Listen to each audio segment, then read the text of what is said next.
மாணவர்களே, நாம் நிலையிலியம் என்றால் என்ன என்பதனை பற்றி முன்னே அலகில் கற்றிருக்கின்றோம். அதாவது ஒரே வகையான கலங்களால் ஆன கூட்டம் எளிய நிலையிலியம் என்றும், ஒன்றுக்கு மேற்பட்ட கல வகைகளால் ஆனது சிக்கலான நிலையிலியம் எனவும் வகைப்படுத்தியுள்ளோம்.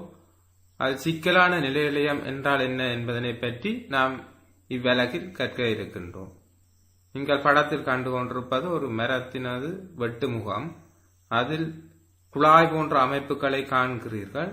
அவை கால் இழையங்கள் ஆகும்.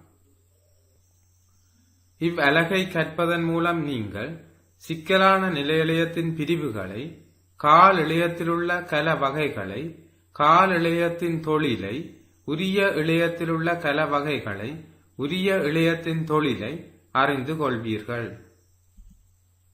சிக்கலான நிலையிலியம் வேறுபட்ட கல வகைகள் பலவற்றை கொண்ட நிலையிலியம் சிக்கலான நிலையிலியம் எனப்படும். சிக்கலான நிலையிலியம் இரண்டு வகைப்படும். ஒன்று கால் இழையம், இரண்டு உரிய இழையம். நீங்கள் தாவர தண்டின் குறுக்கு வெட்டு முகம் ஒன்றை பார்த்துக் கொண்டிருக்கிறீர்கள்.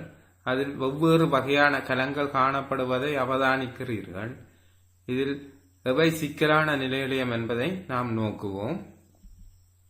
படத்தில் காட்டப்பட்டிருப்பது உரிய இழையம் ஆகும். அதற்கு கீழே காணப்படுவது கால் இழையம் ஆகும். இவை இரண்டும் சிக்கலான நிலையிலியங்கள். இதில் வேறு பல கலங்கள் காணப்படுகின்றன. அவற்றை பற்றி ஏற்கனவே கற்றுள்ளோம். கால் இழையம் தாவரங்களில் தண்டு, வேர், இலை ஆகியவற்றிலுள்ள கலநிலைய தொகுதிகளில் கால் உரிய இழையங்கள் காணப்படுகின்றது. தாவரம் ஒன்றின் வெட்டு முகத்தை காண்கிறோம். அதில் கால் இழையமும் உரிய இழையமும் எவ்வாறு காணப்படுகின்றது என்பதனை நீங்கள் கூர்ந்து கவனித்துக் கொள்ளுங்கள். தாவரத்தின் பகுதியை எடுத்தால் வெளிப்புறமாக காணப்படுவது மேற்றோல், அதனை அடுத்து மேற்பட்டை, அதற்கு உட்புறமாக மைய விளையம் காணப்படுகின்றது. கால் இழையத்திற்கும் உரிய இழையத்திற்கும் இடையில் மாறிழையம் காணப்படுகின்றது. நாம் அடுத்த படத்தை நோக்குவோமானால் கால் இழையத்தில் நீர் கனியுப்பு மேல் நோக்கி கொண்டு செல்லப்படுவது காட்டப்படுகின்றது. அதே போன்று உரிய இழையம் அருகில் காட்டப்படுகின்றது.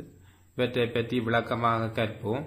அவை இரண்டுக்கும் இடையில் மாறிழையம் காணப்படுகின்றது. கால் இழையம் ஒன்றிலிருந்து ஒன்று வேறுபட்ட 4 வகையான கலங்களை கொண்டது. ஒன்று கால்கலன் மூலகம், 2 குழற்போலி, 3 கால் நார், 4 கால் புடைக்கல விளையம்.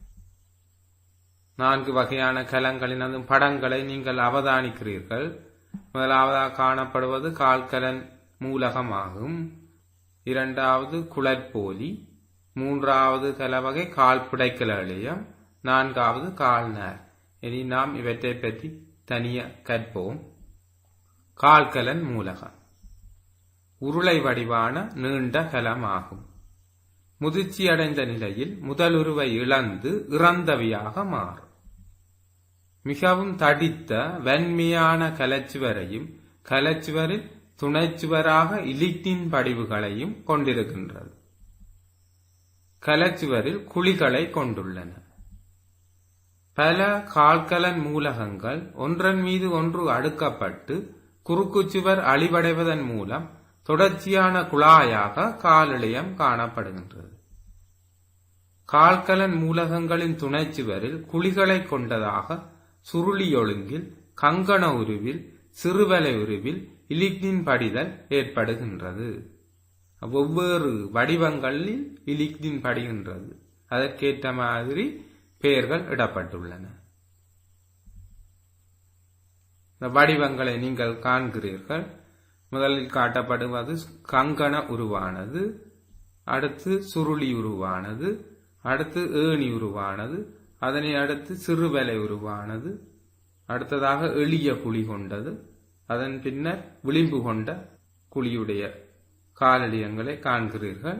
இதில் நாம் ஒரு கூர்ப்பு தொடர்பினையும் ஒரு ஒழுங்கமைப்பினையும் காணக்கூடியதாக இருக்கும். நீங்கள் தெளிவாக நோக்கினீர்களானால் அதனை விளங்கிக் கொள்ள முடியும். எனினும் அது உங்கள் பாடத்திட்டத்துக்கு அப்பாற்பட்டது. எனினும் அதனை நீங்கள் இதில் அவதானிக்கக்கூடியதாக இருக்கின்றது. இது கங்கண வடிவில் படிக்கப்பட்டுள்ளது. அடுத்ததாக சுருளி வடு, அடுத்ததாக ஏணியுறு வடிவில் காணப்படுகின்றது. அடுத்து சிறு வேலை உருவானதாக காணப்படுகின்றது. நீங்கள் இதற்கும் இடையில ஒரு தொடர்பு இருப்பதை காணக்கூடியதாக இருக்கும். மேலும் அவை படிதல் குறுகல் அடைந்து எளிய குழி கொண்டதாக மாறியுள்ளது. அவை மேலும் குறுகல் அடைந்து விளிம்பு கொண்ட குழி கொண்டதாக காணப்படுகின்றது. அதற்கொத்த இன்னும் ஒரு படத்தினையே நீங்கள் அருகில் காண்கிறீர்கள். அதுவும் இவ்வடிவங்களையே ஒரு வேறுபட்ட வகையில் குறிக்கின்றது. அதன் ஆங்கில சொற்பதங்களும் கீழே தரப்பட்டுள்ளன. கங்கண வடிவானது, ஹெலிக்கல் சுருளி வடிவானது, லெடலைக் ஏணி வடிவானது, குழி கொண்டது. அடுத்ததாக நாம் குளற்போலியை நோக்குவோம். இரு முனையும் கூம்பிய நீண்ட கலங்கள் ஆகும். தாழ்வகை தாவரங்களில் நீர் கனியுப்பு கடத்துகைக்குரிய அமைப்பாக காணப்படும். உயிரற்றவை. குளற்போலியின் அமைப்பை நீங்கள் காண்கிறீர்கள். அவற்றின் முடிவுச்சுவர்கள் காணப்படுகின்றன, குழிகள் காணப்படுகின்றன. அடுத்ததாக கால்நேர். காலிழையத்தில் உள்ள வல்லுறு கலவழிய நேர்கள் கால் நேர்கள் எனப்படுகின்றன. இறந்த கலங்களால் ஆனவை. இவை நீர் கனியப்பு கொண்டு செல்லுதலில் பங்கு வகிப்பது இல்லை. காலிழையத்திற்கு மேலதிக பொறிமுறை வலுவளித்தலில் பங்கு வகிக்கும். அடுத்தது கால் புடைக்கல இழையம். மெல்லிய கலச்சிவரை கொண்ட உயிருள்ள இழையங்கள் ஆகும். நாம் இங்கு கவனிக்க வேண்டிய விடயம், கால் இழையத்தில் உள்ள 4 வகையான கலங்களில் இது ஒன்று மாத்திரமே உயிருள்ள இழையமாகும். இவை உணவை சேமித்தலிலும் ஆரைக்குரிய திசையில் நீரையும் உணவுக்கூறுகளை கடத்தலிலும் பங்கு வகிக்கின்றது. அதாவது பக்கப்பாடான கடத்தலுக்கு கால் புடைக்கல இழையம் உதவுகின்றது. காலிழையத்தின் தொழிலை நோக்குவோம். தாவர வேர்களால் அகத்துறிஞ்சப்படும் நீரையும் கனியுப்புகளையும் மேல் நோக்கி கொண்டு செல்லுகின்றது. தாவரத்திற்கு பொறிமுறை வலு அளிக்கின்றது. காலிழையத்தில் நீர் செல்லும் விதத்தை நீங்கள் அழகாக அவதானிக்கக்கூடியதாக உள்ளது. பிரசாரணம் மூலம் பெறப்படுகின்ற நீரானது வேர்மயிரினுள் எவ்வாறு தாவர பகுதியினூடாக சென்று கால்கலனை அடைகின்றது என்பதை நீங்கள் அவதானித்தீர்கள்.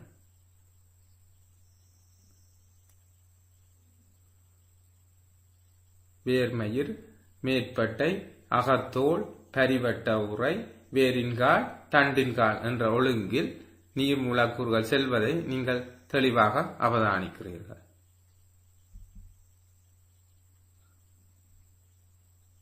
தண்டின் காலிழையத்தை அடைந்த நீர் மூலக்கூறுகள் மேல் நோக்கி பயணிப்பதை நீங்கள் காண்கிறீர்கள். அவை பயணிப்பதற்கு சில விசைகள் உதவுகின்றன. ஒட்டற்பண்பு விசை, பிணைவு விசை போன்ற விசைகள் உதவுகின்றன.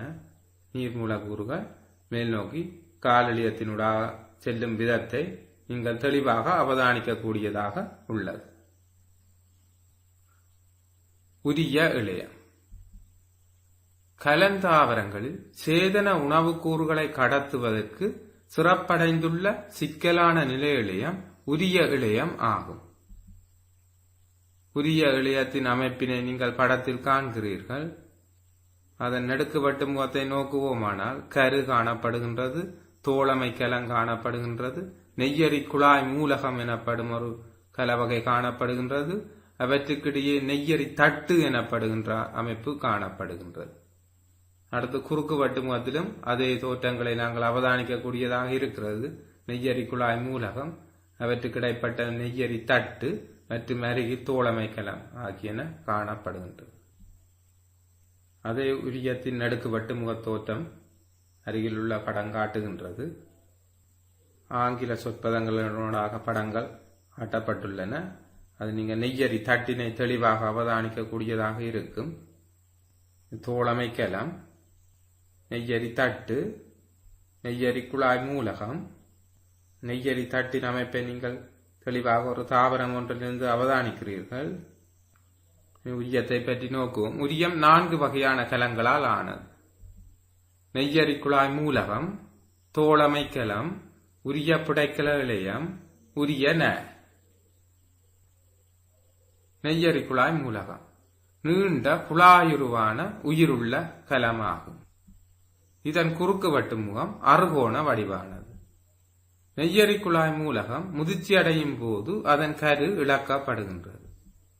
நெய்யரி குழாய் மூலகங்கள் அருகிலுள்ள தோழமை கலங்களுடன் முதலுறு இணைப்புகளினால் தொடர்பு படுகின்றது. நெய்யரி குழாய் மூலகங்கள் ஒன்றன் மீது ஒன்று அடுக்கப்பட்டு அவற்றுக்கிடையிலுள்ள பிரிசுவர் பகுதியாக அழிவடைவதனால் தொடர்ச்சியான குழாயாக நெய்யரி குழாய் உருவாகின்றது. இதன் குறுக்குச்சுவர் நெய்யரி தட்டு எனப்படுகின்றது. இது தாவர உடல் முழுவதும் உணவு கடத்தலில் பங்களிப்பு செய்கின்றது. உணவானது சுக்குரோசு வடிவில் கொண்டு செல்லப்படுகின்றது. அடுத்து தோழமை கலத்தை நோக்குவோம். பூக்கும் தாவரங்களில் மட்டும் காணப்படும் நெய்யரி குழாயுடன் தொடர்புற்று காணப்படும் நீண்ட கலமாகும். உயிர் உள்ளது. இதன் கருவே நெய்யரி குழாய் மூலகத்தின் செயற்பாடுகளை கட்டுப்படுத்துகின்றது. உரிய புடைக்கல இழையம் இருவித்திலை தாவரங்களில் மட்டும் காணப்படும். உயிர் உள்ளது. உணவு சேமித்தல், ஆரைக்குரிய திசையில் நீர் கனியப்பு, உணவுகள், சுவாச வாயுக்களை கடத்தும். ஆரைக்குரிய திசையில் கடத்தும் என்பதை நாம் நோக்காக கொள்ள வேண்டும். அடுத்து உரிய நேர்கள் இருவித்திலை தாவரங்களில் மட்டும் காணப்படும். இவை வல்லுறு கல இழைய நேர்கள் ஆகும். உரிய இழையத்தில் உள்ள 4 வகையான கலங்களில் உயிரற்ற கலவகை இதுவாகும். உயிரிய இழையத்தின் தொழில் இலைகளில் உற்பத்தி செய்யப்படும் உணவை தாவரத்தின் எல்லா பகுதிகளுக்கும் கொண்டு செல்லுதல். உணவு கொண்டு செல்லும் முறை நீங்கள் காணக்கூடியதாக உள்ளது. சிவப்பிரத்தில் காட்டப்பட்டுள்ளவை சுக்ரோசு மூலக்கூறுகளாகும். நீலநிறத்தில் காட்டப்படுகின்றவை நீர் மூலக்கூறுகளாகும். அருகில் தோழமை கலம் காட்டப்பட்டுள்ளது. தோழமை கலம் இது நெய்யரி குழாய் மூலகம். இடையிடையே நெய்யரி தட்டு காணப்படுகின்றது. இது பற்றிய மேலதிக விளக்கத்தை நீங்கள் உயர்தரத்தில் கற்கக்கூடியதாக இருக்கும். கால் இழையம், உரிய இழையம் ஓர் ஒப்பீடு. கால் உரியம் 2 கோட்டு வரிப்படத்தை நீங்கள் அவதானிக்கக்கூடியதாக இருக்கும். ஒரு வழிப்பாதை மட்டும், அதாவது ஒரு வழியினூடாகவே நீர்மூலக்கூறுகள் கீழிருந்து மேல் நோக்கி செல்லக்கூடியதாக இருக்கும். கலங்கடக்கிடையில் முடிவுச்சுவர் இல்லை. இலிக்னின் ஏற்றப்பட்ட தடித்த கலைச்சுவர் காணப்படுகின்றது. உரிய இழையத்தின் அமைப்பையும் அவதானிக்கிறீர்கள். நெய்யரி குழாய் மூலகம், தோழமை கலம், நெய்யரி தட்டு போன்றவற்றை அவதானிக்கிறீர்கள்.